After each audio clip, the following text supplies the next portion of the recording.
श्री राम जय जय राम। श्री राम जय राम। 22वां सर्ग।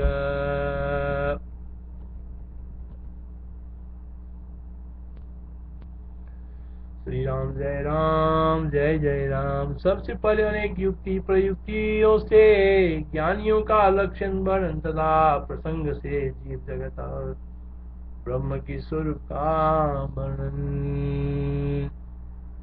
निष्क्रिय ज्ञान और उसका फल पहले बतलाया गया है। अब ज्ञानी चैव किमुच्यते ज्ञानी भी किम फलम, ज्ञानी की शिकायत और ज्ञानी बन जाने पर क्या फल होता है, इन प्रश्नों का उत्तर कहने के लिए सबसे प्रथम ज्ञानी के लक्षण कहते हैं।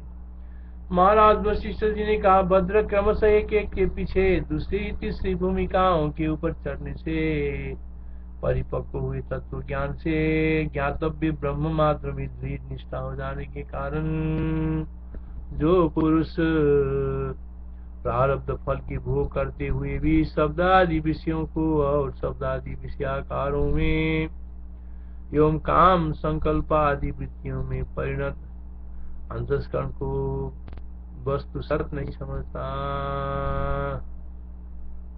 क्योंकि तत्व ज्ञान से बाधित हो जाने के कारण उनकी केवल अनुवृत्ति मात्र ही रहती है, वो ज्ञानी कहलाता है। महाराज वशिष्ठ जी ने कहा, भद्र क्रमशः एक एक के पीछे दूसरी तीसरी भूमिकाओं के ऊपर चढ़ने से परिपक्व हुए तत्व ज्ञान से ज्ञातव्य ब्रह्म मात्र में दृढ़ निष्ठा हो जाने के कारण जो पुरुषार्थ फल की भोग करते हुए भी शब्द आदि बना शब्द स्पर्श रूप गंध आदि विषयों को शब्दादि विषयाकारों में एवं काम संकल्प आदि वृत्तियों में परिणत अंतस्करण को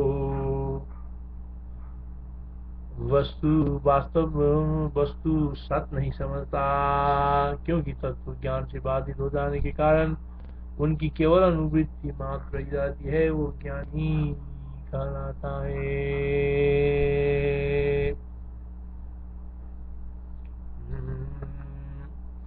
शिवशी जी बोले कि राम जी जो भूमिकाओं में आरोहण क्रम से किए चिन्मात्र ब्रह्मनिष्ठ होने से चित्त से भिन्न शब्दादि विषय समूह कुतला कर्म फल को चित्त रूपी जानता है और उनको सत्य नहीं जानता, वो ज्ञानी है। शिव शिवाच ज्ञानी न ज्ञेय निष्ठत्वा चित्तम चित्तमेव च ज्ञानेन ज्ञेय निष्ठत्वाद्य चित्तम चित्तमेव च न बुध्येते कर्मफलं स ज्ञानीत्यविधीयते न बुध्येते कर्मफलं स ज्ञानीत्यविधीयते। जो ज्ञानी पुरुष अंतस्करण के भोग्य विषयों में तथा उसकी चक्षु आदि द्वारा निर्गत ज्ञानात्मक वृत्तियों में साक्षी रूप से स्थित चैतन्य मात्र वेदांत रूप जानकर बाधित दृश्य को वासनात्मक नहीं जानता, जो ज्ञानी पुरुष अंतस्करण के भोग्य विषयों में तथा उसके चक्षु आदि द्वारा निर्गत ज्ञानात्मक वृत्तियों में साक्षी रूप से स्थित चैतन्य मात्र के यथार्थ रूप जानकर बाधित दृश्य को वासनात्मना भी नहीं देखता, वो ज्ञानी है। अथवा जिस तत्व के ज्ञात होने से चित्त की समस्त वासना निकल जाती है, उस तत्व को भली भांति जानकर स्थित हुए जिसकी सब प्राणियों के यथेष्ट व्यवहारों में भी अनुज्ञा सम्मति ही देखी जाती है, अर्थात अपना धन आदि का अपहरण करने वाले चोरों की प्रवृत्ति का भी जो अनुमोदन करता है, वो ज्ञानी है। तथा जो ज्ञान से प्रत्येक नेत्रादि इंद्रिय जनित ज्ञानों में मात्र परमात्मा को जानकर और कर्मों में निर्वासना रूप होने से दृश्य को बाधित रूप से देखे उसको ज्ञानी कहते हैं।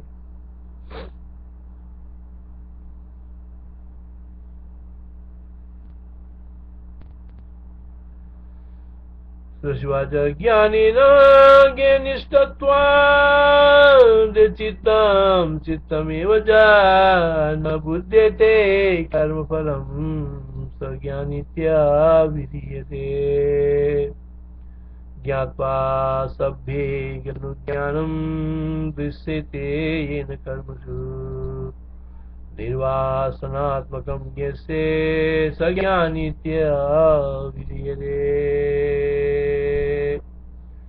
स्वाभाविक एकमात्र स्वात्मा लाभ से युक्त जिस पुरुष की व्यवहार में भीतर से शीतलता, स्वाभाविक एकमात्र स्वात्मा लाभ से युक्त जिस पुरुष के व्यवहारों में भीतर से शीतलता बुद्धिमानों द्वारा अनुभूत होती है वो ज्ञानी कहा जाता है। स्वाभाविक एकमात्र स्वात्मा लाभ से युक्त जिस पुरुष की व्यवहारों में भीतर से शीतलता बुद्धिमानों द्वारा अनुभूत होती है वो ज्ञानी कहा जाता है। स्वाभाविक एक आत्मा लाभ से संतुष्ट शांत जिस पुरुष की व्यवहारों में अंतस्करण की शीतलता सब बुद्धिमानों को लक्षित होती है उसको ज्ञानी कहते हैं। अंत शीतल देहासु प्राज्ञेयस्यावलोक्यते। अंध शीतल देहासु प्राज्ञेयस्यावलोक्यते अकृत्रिमैक शान्तस्ते स ज्ञानित्ये विधीयते। पुनर्जन्म का कारण जो अनादि ज्ञान है उसका निवर्तक तत्व ज्ञान है दूसरा नहीं ये कहते हैं। पुनर्जन्म का कारण जो अनादि अज्ञान है, पुनर्जन्म का जो अनादि अज्ञान, पुनर्जन्म का कारण जो अनादि अज्ञान है उसका निवर्तक तत्व ज्ञान है दूसरा नहीं यह कहते हैं। जो बोध पुनर्जन्म का हेतु नहीं है, जो बोध पुनर्जन्म का हेतु नहीं है वही ज्ञान शब्द के लिए योग्य है। इसको छोड़कर दूसरा जो शब्द ज्ञान का तात्पर्य है वो केवल अन्न वस्त्र प्रदान करने वाला है। इसलिए इस तरह का ज्ञान सिर्फ ज्ञान की सदृश जीविका शब्द के लिए योग्य है न कि ज्ञान शब्द के लिए। जो ज्ञान मूलक ज्ञान का नाशक होने से जो ज्ञान मूलक ज्ञान का नाशक होने से पुनर्जन्म नहीं देता वही ज्ञान है और शेष ज्ञान की चातुरी वस्त्र भोजन आदि देने वाली शिल्प जीविका है। अपुनर्जन्मनि यस्यात् बोध ज्ञान शब्दवाक् अपुनर्जन्मनि यस्यात् बोध ज्ञान शब्दवाक् वसनासनदाशेषा व्यवस्था शिल्प जीविका। अपुनर्जन्मनि यस्यात् बोध ज्ञान शब्दवाक् वसनासनदाशेषा व्यवस्था शिल्प जीविका। प्रारब्ध की प्रवाह में जो भी कार्य आ जाए उसके लिए जो मनुष्य काम और संकल्प को छोड़कर तत्पर रहता है और शरद काल के आकाश के सदृश कार्य आवरण में प्रकाशमान रहता है वही ज्ञानी कहा जाता है। वर्णाश्रम के अनुकूल यथा प्राप्त कार्यों में काम संकल्प आदि से वर्जित शरद के आकाश की तुल्य शुद्ध हृदय युक्त जो पुरुष पवित्र होता है वो पंडित है। प्रवाह पतिते कार्ये काम संकल्प वर्जिता सत्याकाशहृदयो ये सपन्नीत उच्यते।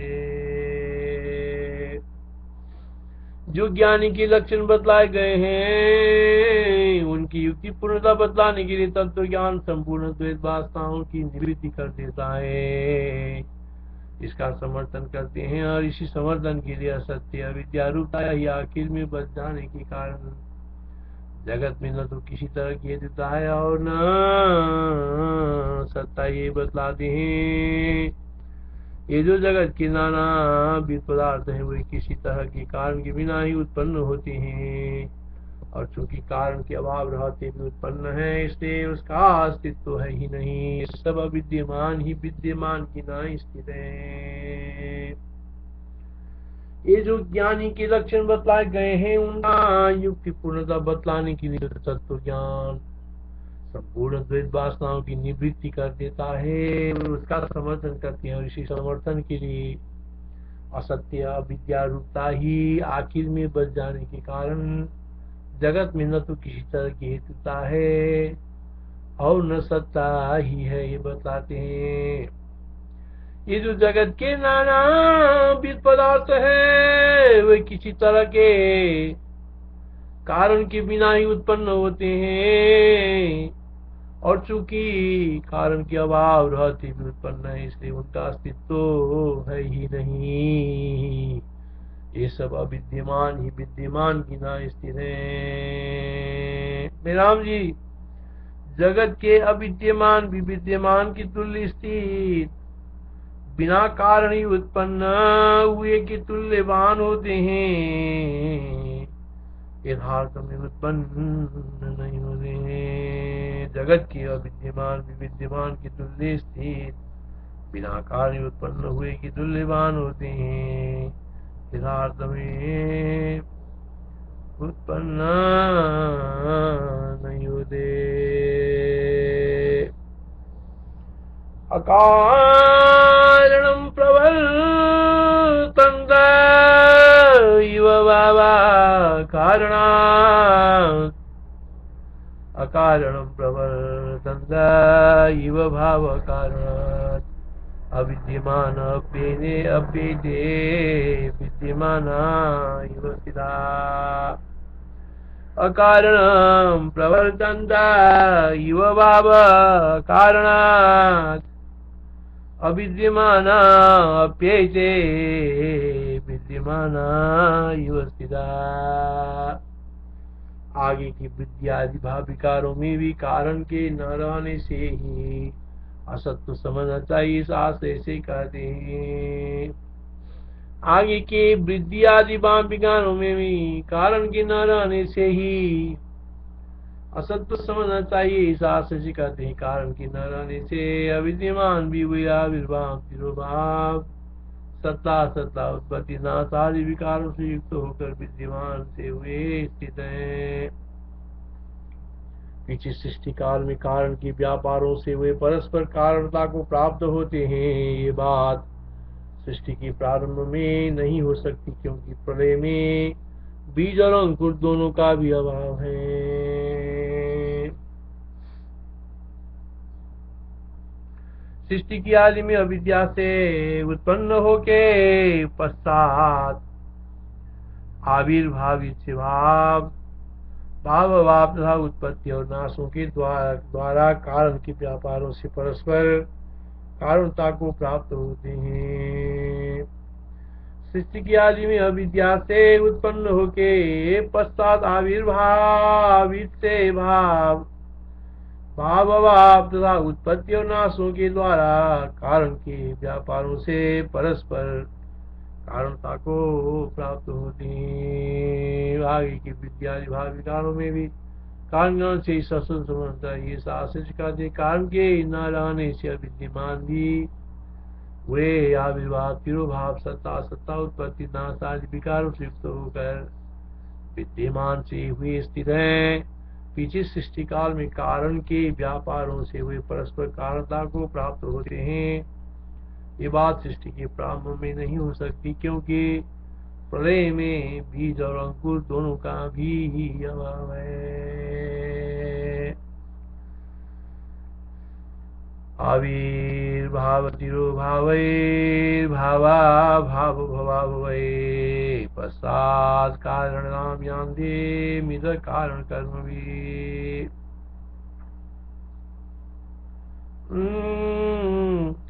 सत्संगता मृग तृष्णा की तुल्य ज्ञान रूप प्रकाश से अलभ्य इस असत्य जगत की कारणता कैसे हो सकती है।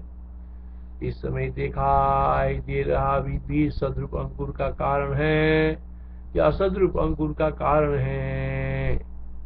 सद्रूप अंकुर का कारण तो हो नहीं सकता, क्योंकि सत का असत को कारण की अपेक्षा ही नहीं रहती। असद रूप का भी कारण नहीं हो सकता है। कहते हैं खरगोश के सिंह आदि राम मृग तृष्णा जल के समान विचार से अलभ्य इस जगत का कारण कैसा होगा। जो पुरुष असत खरगोश के सिंह आदि के कारण की खोज करते हैं वे बंध्या पुत्र के या उसके पौत्र के कंधे के ऊपर मानव आरोहण करते हैं। इस समय दिखाई दे रहा बीज सद्रूप अंकुर का कारण है। इस समय दिखाई दे रहा भी बीज सद्रूप अंकुर का कारण है या सद्रूप अंकुर का कारण है। सद्रूप अंकुर का कारण तो वो हो नहीं सकता, क्योंकि सत्व कारण की अपेक्षा ही नहीं रहती। असद रूप का भी कारण नहीं हो सकता है। कहते हैं खरगोश के सिंह आदि मृग तृष्णा जल के समान विचार से अलभ्य इस जगत का कारण। खरगोश के सिंह आदि मृग तृष्णा जल के समान विचार से अलभ्य जगत का कारण कैसे होगा। जो पुरुष असत खरगोश के सिंह आदि के कारण की खोज करते हैं वे बंध्या पुत्र के या उसके पौत्र के कंधे के ऊपर मानव आरोहण करते हैं। सत्संग तथा मृग तृष्णा के तुल्य ज्ञान रूप प्रकाश से अलभ्य ये असत जगत की कारणता कैसे हो सकती है। असत जगत तथा सत्संग आदि के कारण को जो ढूंढते हैं वो बंध्या के पुत्र पौत्र आदि के कंधे पर चढ़ते हैं। सत्संग तथा मृग तृष्णा के तुल्य ज्ञान रूप प्रकाश से अलभ्य इस असत जगत की कारणता कैसे हो सकती है। असत जगत सत्संग आदि के कारण को जो ढूंढते हैं वे बंध्या के पुत्र पौत्र आदि के कंधे पर चढ़ते हैं। सत्संग तथा मृग तृष्णा की तुल्य ज्ञान रूप प्रकाश से इस असत जगत की कारणता कैसे हो सकती है। असत जगत तथा सत्संग आदि के कारण को जो ढूंढते हैं वो बंध्या के पुत्र पौत्र आदि कंधे पर चढ़ते हैं। असता सत्संग आदि मृग तृष्णाम वसूयता असत सत्संग आदि मृग तृष्णाम वसूयता आलोकनादलभ्यस्य किदृकस्यात् किल कारणम्। असत सत्संग आदि मृग तृष्णाम वसूयता आलोकनादलभ्यस्य किदृकस्यात् किल कारणम्। असत सत्संग आदि कारणं मार्गयन्ति असदा सत्संग आदि कारणं मार्गयन्ति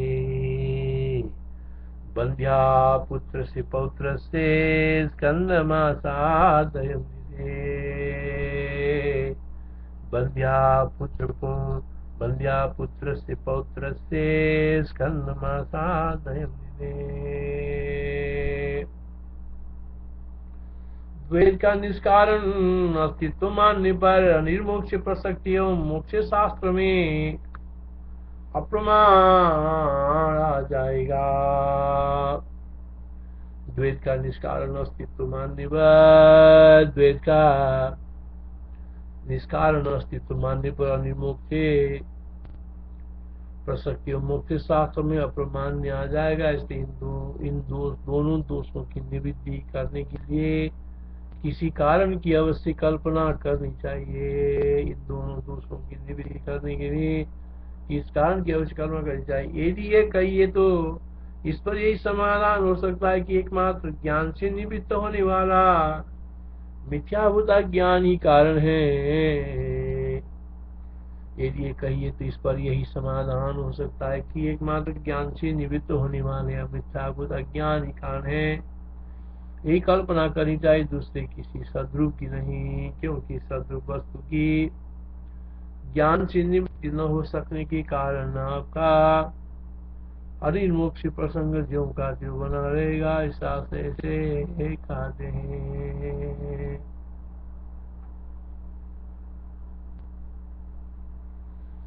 भद्र मिथ्याभूत पदार्थ है, उनका यही एकमात्र कारण है जिसका कि नाम अनावलोकन यानी अज्ञान है। और अज्ञान का ज्ञान क्षण में तत्काल ही विनाश हो जाता है। भद्र मिथ्याभूत पदार्थ है, उनका ये एकमात्र कारण है जिसका कि नाम अवलोकन यानी अज्ञान है। और इस अज्ञान का कारण अज्ञान का अज्ञान क्षण में तत्काल ही विनाश हो जाता है।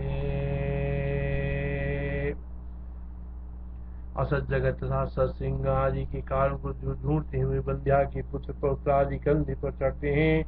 असत्य तथा भासमान पदार्थों का असत्य तथा भासमान पदार्थों का ज्ञान ही कारण है।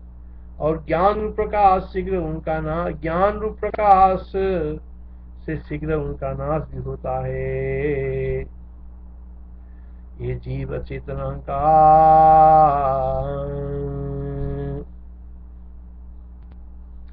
असत्य प्रतिभासन में तदेवा सुकारणम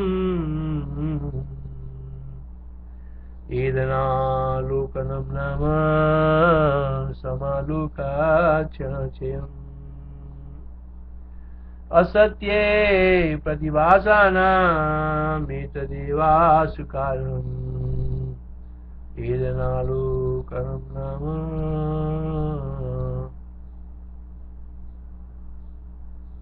समालोकाचयम् असत्य प्रतिभासन में तदेवासु कारणम् एदनालोकनम नाम समालोकाचयम्। संसार अज्ञान का कार्य है और तत्व साक्षात्कार क्षण में वो विनष्ट हो जाता है। इन दोनों बातों का अनुभव कराते हैं। संसार अज्ञान का कार्य है और तत्व साक्षात्कार क्षण में ही वो विनष्ट हो जाता है। इन दोनों बातों का अनुभव कराते हैं ये श्री राम जी। ये जीव जड़ अहंकार आदि को सुभिन्न जानकर तत्काल ही तद्रूपत्व की संस्कारों के उद्भव से उनको आत्मा समझ बैठता है। यह जीव अहंकार ये जीव जड़ अहंकार देह आदि को सो से भिन्न अथवा सुभिन्न जानकर सुभिन्न था सो से अभिन्न जानकर तत्काल ही तद्रूपत्व के अध्यास संस्कारों के उद्बोध से उनको आत्मा समझ बैठता है। वही इसका संसार है जो अपने को सभी उपाधियों से विनिर्मुक्त चैतन्य स्वरूप समझता है। यही इसका संसार है। और जब अपने को सभी उपाधियों से विनिर्मुक्त चैतन्य सभी उपाधियों से विनिर्मुक्त चैतन्य स्वरूप समझता है, तब यही जीव संपूर्ण जगत के सारभूत निरतिशय आनंद रूप होकर बैठ जाता है। यही इसका मोक्ष है। ये जीव चेतन अहंकार देहादि को आत्मा से भिन्न जानता हुआ उसी क्षण में परमात्मा हो जाता है और उनको आत्मा रूप जानता हुआ जीव रूप से स्थित रहता है।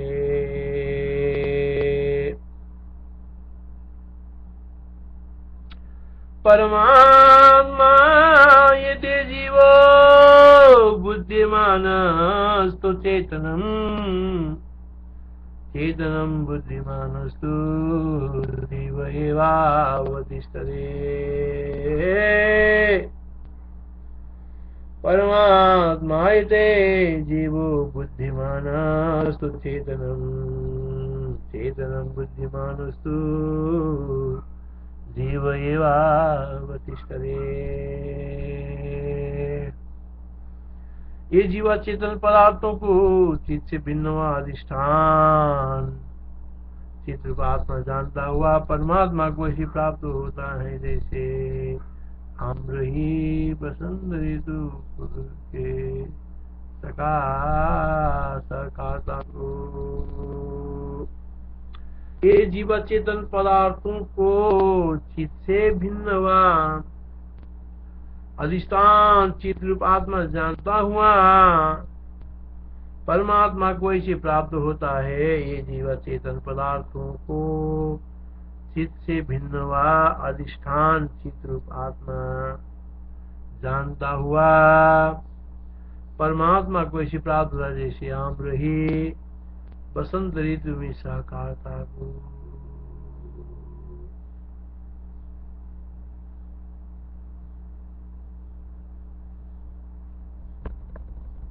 उपरोक्त श्लोक के पूर्वार्ध का विवरण करते हैं। पूर्वोक्त दृश्य अचेतन को यानी अहंकार आदि शून्य रूपता को ही अपनी आत्मा में अहंकार आदि शून्य रूपता को ही अपनी आत्मा में जान रहा है। ये जीव जागरूक होकर परमात्मा रस के आवेश से परमात्मा रूपता को ऐसे प्राप्त होता है जैसे कि हेमंत ऋतु में एक तरह से सोया हुआ हम बसंत ऋतु में रसावेश के कारण पल्लवित एवं पुष्पित होने के बाद प्रबुद्ध सा होकर सहकार शब्द बाध्यता को प्राप्त होता है। ये जीव चेतन पदार्थों को चित्त से भिन्न अधिष्ठान चित्त रूप आत्मा जानता हुआ परमात्मा को प्राप्त है श्याम रही बसंत ऋतु में सहकारता को।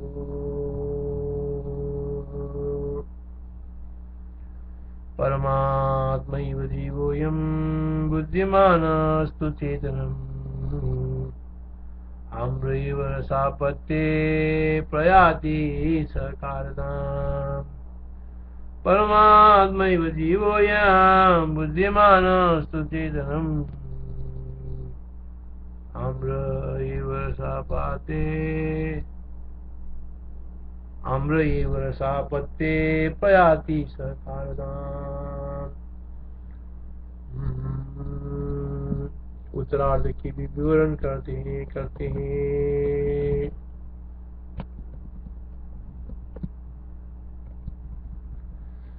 अचेतन यानी बुद्धि स्थूल देह और चिदाभास इन दोनों से रहित कुटस्थ अद्वितीय चैतन्य मात्र स्वरूप चैतन्य मात्र स्वरूप अपने को समझकर चेतन यानी बुद्धि स्थूल देह और चिदाभास इन तीनों से रहित कुटस्थ अद्वितीय चैतन्य मात्र स्वरूप अपने को समझकर जीव ब्रह्म स्वरूप बनकर स्थित रहता है और अपने को चेतन रूप यानी बुद्धि स्थूल देह एवं चिदाभास रूप समझकर तो जीव ही बनकर बैठता है यानी पूर्ण भाव को प्राप्त नहीं करता। चेतन शब्द के जो तीन अर्थ बुद्धि स्थूल देह और चिदाभास है वो एक व्युत्पत्ति भेद से किए गए हैं। चेतन शब्द के जो तीन अर्थ बुद्धि अर्थात बुद्धि स्थूल देह और चिदाभास है वो एक व्युत्पत्ति भेद से किए गए हैं। एक जीव चेत्यति यानी न द्विजीव चेत्यति अस्मिन् और तीन चेत्यति चेतन अथवा यह जीव अचेतन रूप घट आदि विषयों में चक्षु आदि की वृत्तियों से जनित फल संबंध से शून्य होकर अपने को स्व प्रकाश चैतन्य रूप समझता हुआ परमात्मा बन जाता है और उससे शून्य न हुआ। अथवा ये जीव चेतन रूप घटादि विषयों में चक्षु आदि की वृत्तियों से जनित फल संबंध से शून्य होकर अपने को स्व प्रकाश चैतन्य रूप समझता हुआ परमात्मा बन जाता है, उससे शून्य न हुआ जीव ब्रह्म भावापन्न होता। अपने को स्व प्रकाश चैतन्य रूप समझता हुआ परमात्मा बन जाता है और उससे शून्य न हुआ जीव ब्रह्म भावापन्न नहीं होता। परमात्मा बना जाता है और उससे शून्य न हुआ जीव ब्रह्म भावापन्न नहीं होता। उत्तरार्ध का विवरण करते हैं। परंतु चेतन को अपने आत्मा में जानता हुआ ये जीव तो जीव ही बनकर जीवनों से जीर्ण बन जाने वाले नाना विधियों की जन्मों में जर्जर होकर अवस्थित रहता है। परंतु चेतन को अपनी आत्मा में जानता हुआ चेतन को अपनी आत्मा में जानता हुआ ये जीव तो जीव ही बनकर चेतन को अपनी आत्मा में जानता हुआ ये जीव तो जीव ही बनकर जीवन से जीर्ण बन जाने वाले नाना विधियों के जन्म में जर्जर होकर अवस्थित रहता है। और अहंकार देहादि आत्मा जानने से और अहंकार देहादि को आत्मा जानने से जीव रूपी रहता है और नाना प्रकार के होने में जन्म लेते लेते जर्जर हो जाता है। चेतन को आत्मा न जानता हुआ यह जीव तो जीव ही बनकर जीवनों से जीर्ण बन जाने वाले नाना विधियों की जन्मों में जर्जर होकर अवस्थित रहता है। चेतन को अपनी आत्मा न जानता हुआ यह जीव तो जीव ही बनकर जीवनों से जीर्ण बन जाने वाले नाना विधियों के जन्मों में जर्जर होकर अवस्थित रहता है। अहंकार आदि को आत्मा जानने से जीव रूपी रहता है और नाना प्रकार के जन्म लेते लेते जर्जर हो जाता है। चेतनां बुद्धिमानस्तु जेव एवावतिष्ठते चेतनां बुद्धिमानस्तु जीव एवावतिष्ठते जीवो जीवित जीर्णेषु पुराति जन्मदुरा।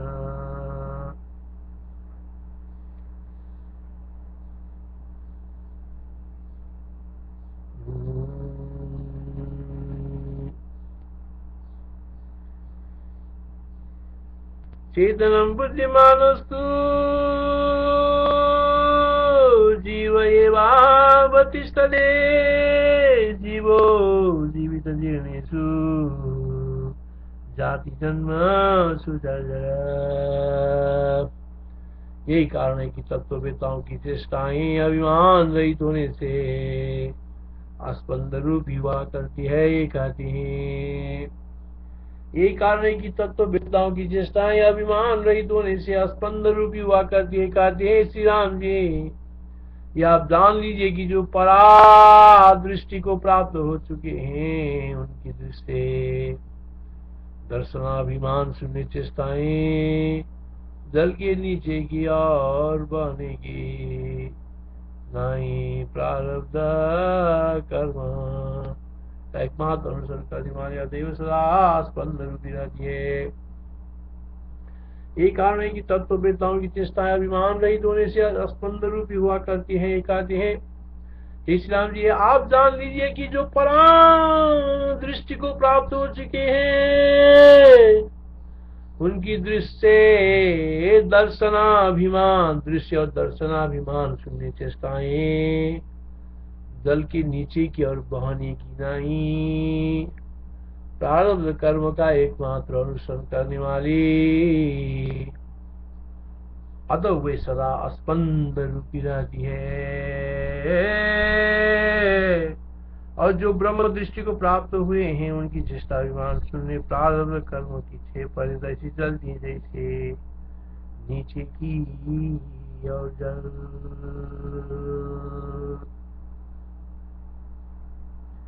ये पराम दृष्टि मायादा विद्विते सामपामिव।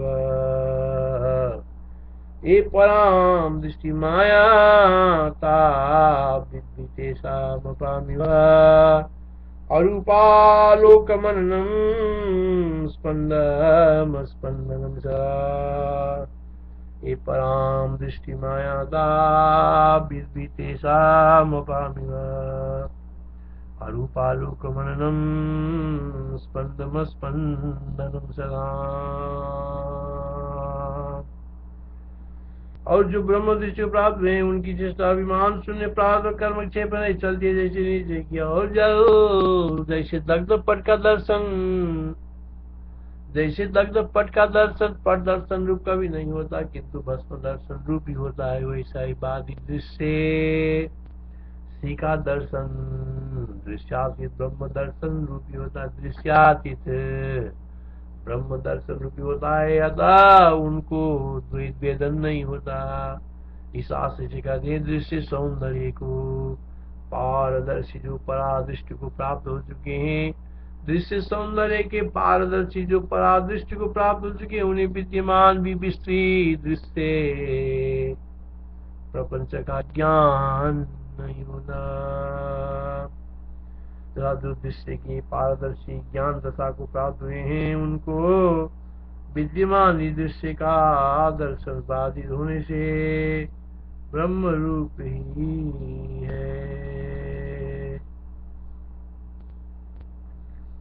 जो दृश्य का पारदर्शी ज्ञान दशा को प्राप्त हुए हैं, उनका विद्यमान दृश्य का दर्शन बाधित होने से ब्रह्म रूप ही है।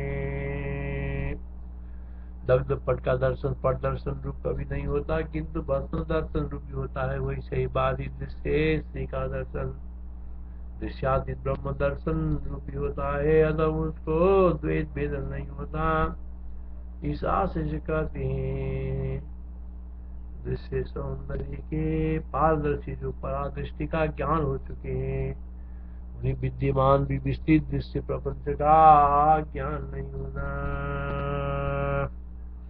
ये पराम दृष्टि मायाता दृश्य सी पारदर्शिना। ये पराम दृष्टि मायाता दृश्य सी पारदर्शिना। न विद्यमानमप्यस्ति तेषां वेदनमादरम्। ये पराम दृष्टि मायाता दृश्य सी पारदर्शिना। न विद्यमानमप्यस्ति तेषां वेदनमादरम्।